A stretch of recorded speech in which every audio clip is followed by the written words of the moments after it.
बिस्मिल्लाहिर्रहमानिर्रहीम। अस्सलाम वालेकुम नाज़रीन, मैं हूं आपका मेज़बान नवाज़ भुट्टो। नाज़रीन, चीफ जस्टिस याया आफरीदी इस वक्त भरपूर सोशल मीडिया मुहिम के जद में है, यानी उनके खिलाफ भरपूर सोशल मीडिया मुहिम का आगाज़ कर दिया गया है।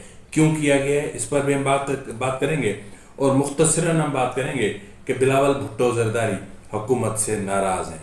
ये इनकी नाराज़गी की असल वजह क्या है, और फिर जो अहम तरीन बात है वो ये है कि आया 26वीं तरमीम से हुकूमत ने जो आदाफ मुकर्रर कर रखे थे, क्या वो आदाफ हासिल हो गए हैं। और फिर सुप्रीम कोर्ट में इस वक्त जो तकसीम पाई जा रही है, या गुज़िश्ता रोज़ जो सुप्रीम जुडिशल काउंसिल में अपना जुडिशल कमीशन के इजलास में जिन मामलात का सामना करना पड़ा, क्या वो आगे चल के सुप्रीम कोर्ट के मामलात पर असरअंदाज हो सकते हैं या नहीं हो सकते, इस पर भी हम बात करेंगे। लेकिन सबसे अहम और ख़तरनाक तरीन मामला वो जो गुज़िश्ता रोज़ जस्टिस मंसूर अली शाह और जस्टिस मुनीब अख्तर के हवाले से सामने आया था, उस पर ज़रा हम तफसील से बात करेंगे।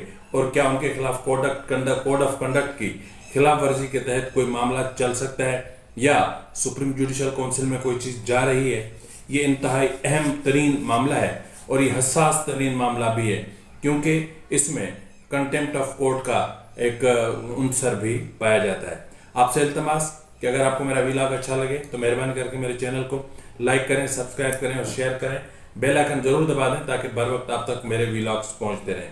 नाज़रीन, इस वक्त सबसे अहम तरीन बात जो वो ये है कि आया 26वीं आईनी तरमीम के हवाले से हुकूमत ने जो आदाफ मुकर्रर किए थे, क्या वो आदाफ हासिल हो चुके हैं।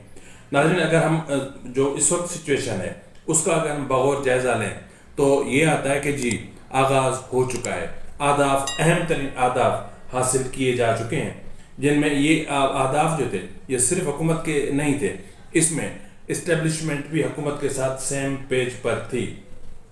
सबसे अहम जो मामला था वो ये था कि अदालती अमरीत की रिवायत को दफन करना था।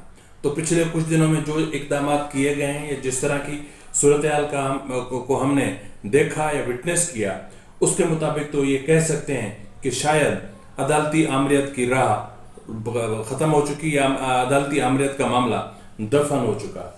और उसके अलावा जो जिस तरीके से बागी जजेस में यही वो 26वीं आईनी तरमीम है जिसने बागी जजेस में तकसीम डाल दी। बागी जजेस में इसलिए कह रहा हूँ कि जाहिर है कि जो इस वक्त सुप्रीम कोर्ट में सियासी सूरत हाल है, या जिस तरह की सिचुएशन क्रिएट हो चुकी है, वो अपने आप में एक अलार्मिंग सिचुएशन है।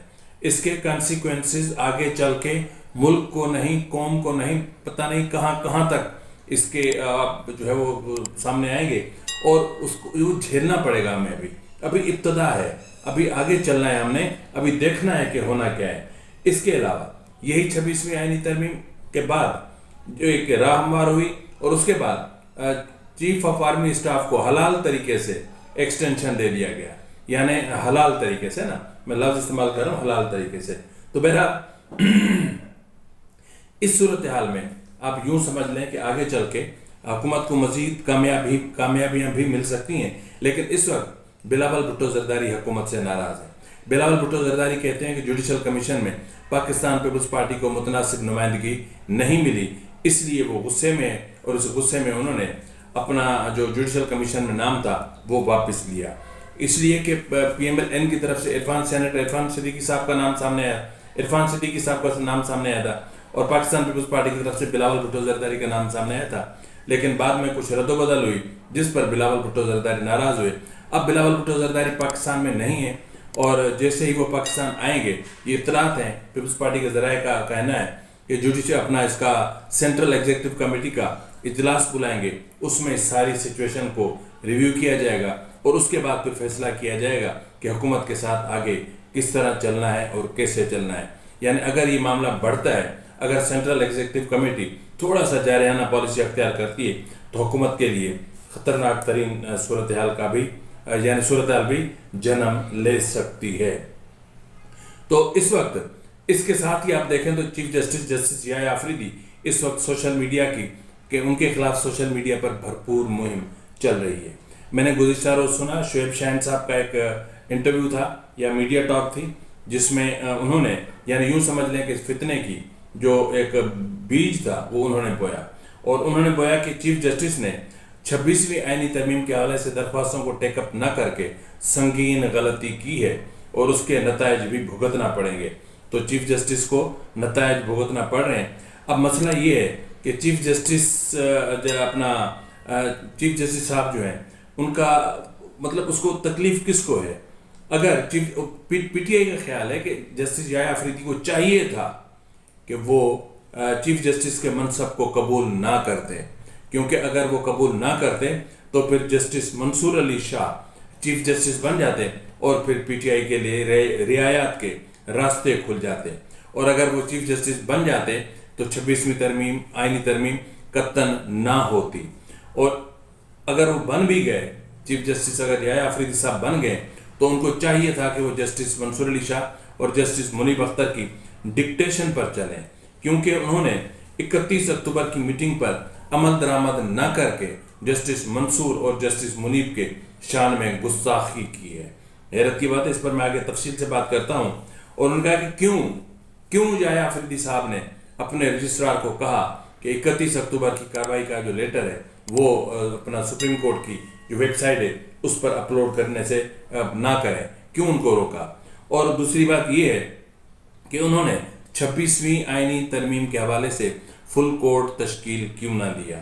اگر فل کورٹ تشکیل دیا جاتا تو یقیناً 26ویں آئینی ترمیم کے خلاف حکم امتناع آ جاتا. اگر حکم امتناع آتا تو بہت ساری چیزیں ریورس ہو جاتی. کیا کیا ہوتا یہ میں اگلا جو پورشن ہے اس میں آپ کو تفصیل سے بتاتا ہوں. لیکن اس وقت صرف یہ ہے کہ جسٹس یحییٰ آفریدی صاحب اس وقت سمجھ لیں کہ شدید ان کے خلاف سوشل میڈیا مہم کا آغاز کر دیا گیا. دیکھتے ہیں کہ کیا ہوتا ہے آگے. اب ہم بات کر لیتے ہیں عدلیہ میں تقسیم کے حوالے سے کہ اس وقت عدلیہ میں بدترین تقسیم پائی جا رہی ہے. عدلیہ کی یہ تقسیم پاکستان کے لیے اچھی نہیں ہے. پاکستان میں جو سیاسی عدم استحکام ہے یہ تقسیم اس کو ہوا دے گی، اس کو بڑھائے گی. یہ عدم استحکام پاکستان کی معیشت پر اثر انداز ہوگا. مطلب بہت ساری چیزیں ہیں جن پر یہ اثر انداز ہو سکتا ہے. اب اس تقسیم کو روکنے کے لیے حکومت بھرپور کوششیں کر رہی ہے. اور کسی حد تک یہ جو تقسیم میں جو اکثریتی گروپ تھا اس میں ایک یوں سمجھ لیں کہ انتشار بھی برپا کر دیا گیا ہے، ان میں پھوٹ ڈال دی گئی ہے. اور پھر یہ جو تقسیم کا معاملہ ہے، حیرت کی بات یہ ہے کہ جو گزشتہ روز جوڈیشل کمیشن کا اجلاس ہوا تھا اس میں یہ معاملہ کھل کر سامنے آیا. جوڈیشل کمیشن کے اجلاس میں سب سے پہلے جو چیز سامنے آئی وہ تھا پی ٹی آئی کا پوائنٹ آف ویو. یعنی پی ٹی آئی سوچ کے آئی تھی کہ اس اجلاس کو سبوتاژ کرنا ہے، تو اس لیے انہوں نے اس کمیشن کے وجود پر سوال اٹھا دیا اور اس کو غیر عینی قرار دے دیا اور کورم کو نامکمل قرار دیا. اور پھر جسٹس منیب کی یہ خواہش تھی کہ ووٹنگ کرائی جائے. جب ووٹنگ کرائی گئی تو ان کے ساتھ نہ چیف جسٹس تھے نہ ہی منصور علی شاہ تھے، یعنی منیب اختر اور پی ٹی آئی کے دو اراکین یعنی شبلی فراز اور عمر ایوب صاحب کے ساتھ یہ 3-5 کے تناسب سے یہ فیصلہ آیا. اس کے بعد پھر کمیشن کے سربراہ کا انتخاب کا معاملہ تھا، تو اس میں بھی آپ نے دیکھا کہ 7-5 کے تناسب سے فیصلہ سب کے سامنے آیا. اور اس وقت جو اصل تقسیم ہے یعنی جسٹس اطہر من اللہ اور دیگر جو ہیں آگے چل کے یقیناً کچھ میں تو یہ سمجھ رہا ہوں کہ کسی بھی وقت سپریم کورٹ سے بہت بڑی بغاوت جنم لے سکتی ہے. یعنی یہ جو ججز ہیں کچھ بھی کر سکتے ہیں. یعنی جو ججز کی تعداد میں جو اضافہ ہوا ہے اس اضافے سے پہلے ہو سکتا ہے کہ کوئی سپریم کورٹ میں کوئی اجلاس بلایا جائے یا کورٹ بلائی جائے جس میں اکثریتی ججز بیٹھ کر کوئی بڑا فیصلہ کر دیں. اس کا اندیہ پچھلے کچھ دنوں سے دیا جا رہا ہے. اب بات کرتے ہیں سپریم کورٹ میں گزشتہ دنوں جو صورتحال ہوئی. یہ صورتحال 31 اکتوبر سے پیدا ہوئی، اس پر گزشتہ روز میں نے تفصیل سے ویلاگ کیا تھا. اب اس میں اصل جو چیز ہے وہ یہ ہے کہ چیف جسٹس ہیں انہوں نے اس پوری کنسپیریسی کو ناکام بنایا. جسٹس منصور علی شاہ کا خط کہاں سے لیک ہوا؟ عموماً یہ ہوتا ہے کہ اس وقت تک جتنے بھی خطوط لیک ہوئے ہیں ان میں ایک چیز پائی جاتی ہے کہ وہ خطوط جسٹس منصور علی شاہ کے آفس سے ہی لیک ہوتے ہیں اور پھر وہ میڈیا تک پہنچتے ہیں. اب وہ میڈیا تک کیوں پہنچتے ہیں؟ خط میڈیا تک پہنچانے کا مطلب یہ تھا کہ اس کے حوالے سے یعنی فل کورٹ کے حوالے سے یا 26ویں آئینی ترمیم کے حوالے سے جن وکلاء نے پٹیشنز دائر کر رکھی ہیں 26ویں آئینی ترمیم کے خلاف، ان کے حوالے سے شور اٹھے، ایک نیا تنازع جنم لے، وکلاء سڑکوں پر آ جائیں اور پی ٹی آئی سپورٹرز کو معلوم ہو کہ ان کے حامی ججز نے सुप्रीम कोर्ट में इस 26वीं आईनी तरमीम का रास्ता रोकने की कोशिश की, वो चाहते थे, लेकिन उनको नाकाम बना दिया गया। तो इसलिए इस खत को डेलिबरेटली, इरादतन, नियतन इसको लीक किया गया। और उसके बाद जिन जजेस ने ये खत लिखा और जिस तरीके से मीटिंग के हवाले से इन्होंने खुद डिस्क्लोज किया, तो उसके हवाले से बहुत सारी चीज़ें हैं। मिसाल तौर पर जजेस जानते थे, बहुत अच्छे तरीके से जानते थे कि जजेस कमेटी का इजलास कमेटी के सरबराह की हैसियत में चीफ जस्टिस तलब कर सकते हैं, और उससे पहले इस मीटिंग की इत्तला दी जाती है, एजेंडा जारी किया जाता है और एक नोटिस इशू होता है, जो भी इस कमेटी के मेंबर्स हैं उनको आगाह किया जाता है। लेकिन यहाँ ऐसा नहीं हुआ था। 2 जजेस ने अपने तौर पर बैठकर चीफ जस्टिस को सुपरसीड करते हुए मीटिंग की, और मीटिंग करके उसके मिनट्स ऑफ द मीटिंग लिखे, और फिर रजिस्ट्रार को बुलाया, और रजिस्ट्रार जो उस कमेटी का सेक्रेटरी है, और फिर उसको उन्होंने कहा कि इसको अपलोड कर दें, और उन्होंने दायर चीफ जस्टिस को बता दिया। ये जो मीटिंग हुई, इसके हवाले से चीफ जस्टिस को ऑन बोर्ड नहीं लिया गया, चीफ जस्टिस को आगाह तक नहीं किया गया, और अगर चीफ जस्टिस के इल्म में ये मीटिंग होती तो यकीनन चीफ जस्टिस इनको ऐसा कदम उठाने से मना करते। इसलिए कि अगर ऐसा कोई फैसला उन्हें करवाना होता या किसी चीज़ में दिलचस्पी वो रखते होते, तो फिर यकीनन मेरा ख्याल है कि यकीनन जो सिचुएशन बनती कि वो चीफ जस्टिस 31 अक्टूबर को लाहौर में थे, तो वो वहाँ से वीडियो लिंक के ज़रिए इस मीटिंग में शरीक हो सकते थे, लेकिन वो इस इजलास में शरीक नहीं हुए किसी भी तरीके से, ना जूम के ज़रिए, ना वीडियो लिंक के ज़रिए, ना मतलब एक ज़ाती हैसियत में भी नहीं हुए। अब उसके अलावा इन जजेस को पता था कि 26वीं तरमीम के बाद, मंजूरी के बाद सदर ने दस्तखत कर दिए, वो कानून बन चुका, नाफिजुल अमल हो चुका, और फिर उसका गजट नोटिफिकेशन भी जारी हो चुका था, और जुडिशल कमीशन तश्कील पा चुका था।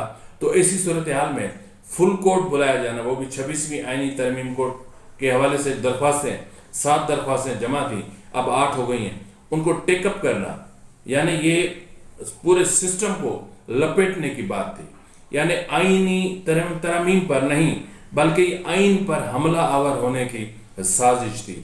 ये पार्लिमान के फैसले पर इत्तेफाक राय से जो चीज़ें सामने आई, उनको सबूताज करने की बहुत बड़ी और भयानक साजिश थी।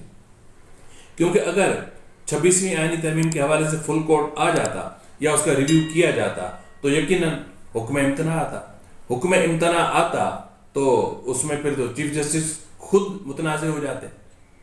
26वीं आईनी तरमीम के ज़रिए से ये चीफ जस्टिस बने हैं ना, क्योंकि जस्टिस मंसूर अली शाह साहब अल जिहाद ट्रस्ट केस के में जो फार्मूला तय हुआ था, उस फार्मूले के तहत जो सीनियर होगा वो चीफ जस्टिस बनेगा, उस फार्मूले के तहत चीफ जस्टिस बनने जा रहे थे, और उसी फार्मूले पर मुसलसल अमल दरामद किया जा रहा था।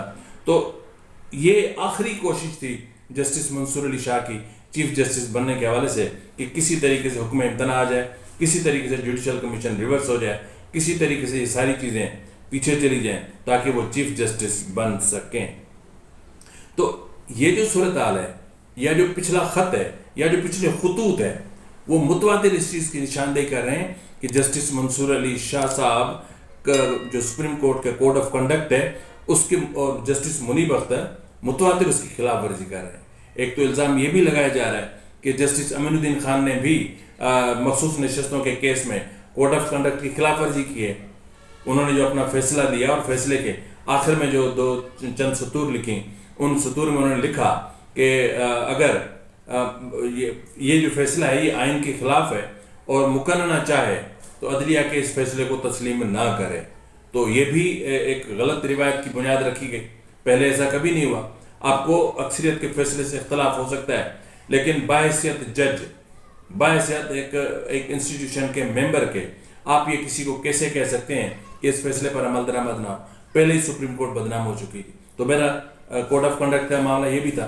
अब इस वक्त जो चीज़ें सामने आ रही हैं वो ये हैं कि ये सुन रहे हैं, इत्तलात मौसूल हो रहे हैं मुख्तलिफ ज़राए से कि इनके खिलाफ सुप्रीम जुडिशल काउंसिल में जाने की तैयारी हो रही है, ख़ासतौर पर 2 जजेस के खिलाफ। 2 जजेस यानी जस्टिस मंसूर अली शाह और जस्टिस मुनीब अख्तर के खिलाफ दरख्वास्तें आया चाहती हैं। आज कल परसों तक दरख्वास्तें इनके खिलाफ दाखिल हो जाएंगी, यानी इनका जो कंडक्ट है उसके खिलाफ। और जिस तरीके से इन्होंने, मैं तो कहता हूँ, मैंने गुज़िश्ता रोज़ आपको पूरा बताया था کہ یہ آرٹیکل 6 بنتا ہے، کیونکہ آئین کو توڑنا، مروڑنا، طاقت کے ذریعے، اختیار کے ذریعے آئین کو معطل کرنا، آئین پہ اثر انداز ہونا، آئین کی شکوں کو ری رائٹ کرنے کی کوشش کرنا، مطلب یہ ساری چیزیں آرٹیکل 6 میں آتی ہیں۔ اگر حکومت چاہے تو یہ بھی کر سکتی ہے، اگر صدر مملکت چاہیں تو چیف جسٹس کو خط لکھ کے اس پر جو ہے وہ کارروائی کے لیے بھی کہہ سکتے ہیں، یا چیف جسٹس کو کہہ سکتے ہیں کہ جی یہ اس طرح متواتر یہ کوڈ آف کنڈکٹ کی خلاف ورزی ہو رہی ہے، ذرا اس معاملے کو دیکھا جائے، ریویو کیا جائے۔ دیکھا جائے یا ریویو کیا جائے کا مطلب یہ ہے کہ معاملہ سپریم جوڈیشل کونسل کو بھیجا جائے۔ اگر یہ معاملہ سپریم جوڈیشل کونسل میں جاتا ہے تو پھر یقیناً ان دونوں ججز کا مستقبل خطرے میں پڑ سکتا ہے، اور اس وقت میں ان دونوں ججز کا مستقبل خطرے میں ہے۔ یوں سمجھ لیں کہ کل تک جن دونوں ججز نے کہا تھا قاضی فائز عیسیٰ کو کہ آپ نے شتر مرغ کی طرح ریت میں منہ چھپایا ہوا ہے، تو اس وقت مجھے ایسا لگ رہا ہے کہ ان دونوں صاحبان نے ریت میں منہ چھپایا ہوا ہے۔ حقیقتیں ایک طرف ہیں، سچ ایک طرف ہے، اور یہ صاحبان دوسری طرف کھڑے ہوئے ہیں اور یہ دوسری سمت میں جا رہے ہیں، اور اس کے نتائج پورے ملک کو بھگتنے پڑیں گے، پورے نظام عدل کو بھگتنے پڑیں گے، پورے اس عوام کو بھگتنے پڑیں گے۔ یہ آگے چل کے صورتحال خراب ہوگی۔ نومبر میں نے کہا تھا نا، یہ نومبر کا مہینہ بڑا ستمگر ہے۔ اس نومبر میں بہت کچھ ہونے والا ہے۔ ابھی تو آج 6 تاریخ ہے، 8 تاریخ کو اجلاس ہونے ہیں، ATC کے جو ایڈمنسٹریٹو ججز ہیں ان کے ساتھ میٹنگ ہونی ہے چیف جسٹس کی، سپریم جوڈیشل کونسل کا اجلاس ہونا ہے، اس اجلاس میں بہت ساری چیزیں آنی ہیں۔ ابھی تو ابتدا ہے بھائی، آگے چلیں دیکھیں تو صحیح ہوتا کیا ہے۔ صورتحال بہت خطرناک ہونے جا رہی ہے، اتنا میں آپ کو بتا دوں کہ یوں سمجھ لیں کہ بہت کچھ ہونے جا رہا ہے۔ حکومت نے اہداف مکمل کر لیے، بلاول بھٹو کو حکومت سنجیدہ لیتی ہے نہیں لیتی ان کا مسئلہ ہے۔ کوڈ آف کنڈکٹ کے خلاف اس وقت ان ججز کے خلاف کارروائی ہوتی ہے نہیں ہوتی ہے، اور کیا ہوتا ہے یہ آنے والا فیصلہ آنے والا وقت کرے گا۔ فی الوقت کے لیے اتنا ہی، ملتا ہے اگلے پروگرام میں، تب تک اجازت دیجیے، فی امان اللہ۔